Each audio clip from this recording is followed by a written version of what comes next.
दिन में मारणास्त्र देखाई दोकानी को कले आक्रमण। दोकान रे थिबा टंका सह दोकानी बेकरू सुना चेन लुट कले दुर्बृत्त।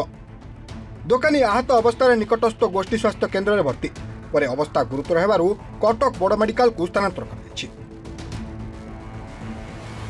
सूचना अनुसार कटक केन्द्रापड़ा रास्ता निश्चिंतकोइली थाना पणस पड़िया छक निकट में दिन प्राय 10 ରୁ 11 समय मध्य पाटेश्वरी ट्रेडर नामक दोकान मालिक अजय कुमार स्वाई बसिथिबा बेले एक बोलेरो गाड़ी में 3 जण लोक आसी दोकान भितर को पशिले एवं दोकान भितर पशि मारणास्त्र देखाई तांकु आक्रमण कले।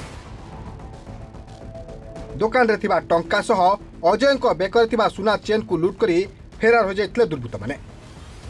अजय पार्टी करिबारु स्थानीय लोके आसी तांकु गुरुतर अवस्था उद्धार करी प्रथमे निश्चिंत कोइली गोष्ठी स्वास्थ्य केन्द्र में भर्ती कराइथिले पर अवस्था गुरुतर होवारु तांकु कटक बड़ मेडिकल को स्थानांतर कर दिता। खबर पाई पुलिस घटनास्थल में पहुंची घटनास्थल में लगी सीसीटीवी फुटेज आधार में तदंत जारी रखी।